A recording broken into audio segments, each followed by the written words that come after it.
beaucoup de questions à vous poser, beaucoup d'épisodes à revoir ensemble, beaucoup d'images également à revisiter.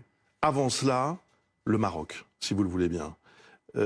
Qu'avez-vous ressenti en apprenant la catastrophe qui a frappé ce pays? Vous savez, comme beaucoup de Français, j'aime le Maroc. Pour une raison que j'ignore, je ne peux pas lire Camus sans me dire que j'aurais aimé naître en Afrique du Nord. Vous savez, les descriptions de Camus là, qui montent dans... Alors, c'est l'Algérie, c'est pas le Maroc, mais enfin, disons que c'est la même région. Et qui monte dans le bus et qui va vers les plages, parce que les plages à Alger sont en dehors d'Alger. J'aime ce soleil, j'aime cette lumière, j'aime cette civilisation.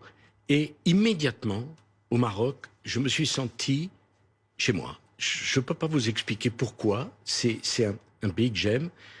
J'aime la noblesse, l'élégance des Marocains, leur chaleur, leur accueil, quel que soit leur niveau social. J'ai bien connu, je connais bien, je crois, le roi du Maroc, Sa Majesté. Vous lui rendez hommage dans votre livre d'ailleurs. Parce que c'est un grand dirigeant. C'est un très grand dirigeant. Il faut comprendre que le Maroc a du phosphate, n'a pas de pétrole. Le Maroc, c'est un grand allié de la France. Et cette catastrophe épouvantable a touché bien au-delà de la communauté franco-marocaine. C'est si proche de nous.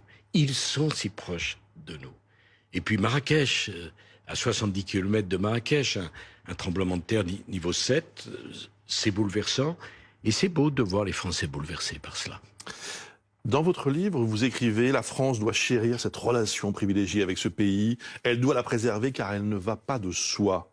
Les Marocains sont parfois sensibles jusqu'à la susceptibilité. » Et vous écrivez aussi « Le président Macron n'a pas toujours su trouver les mots ou les gestes que les Marocains attendaient. Son tropisme algérien lui procurera bien des déceptions. » Est-ce que c'est la raison pour laquelle la France n'a pas reçu officiellement de feu vert pour envoyer des équipes humanitaires? Je ne me permettrai pas de dire ça, je ne connais pas le détail des relations aujourd'hui. Ce que je veux dire par là, la France est un pays qui a eu un empire, qui a eu une histoire coloniale. Il n'y a quand même pas beaucoup de pays, le Maroc est un protectorat, qui ne nous en veulent pas aujourd'hui de cette histoire commune. Le Maroc est de ceci. L'Algérie est un grand pays que j'ai visité très souvent. Il se trouve que les dirigeants algériens, depuis les années 60, c'est-à-dire depuis la fin de la guerre d'Algérie, ont besoin de désigner systématiquement un ennemi, en l'occurrence la France, qui sans doute a fait des erreurs. Je ne suis pas en train de dire que tout était parfait, mais pour faire oublier les faiblesses du développement d'un pays qui regorge de pétrole et de gaz. Donc pour moi, vraiment, la relation franco-marocaine, elle a toujours été essentielle.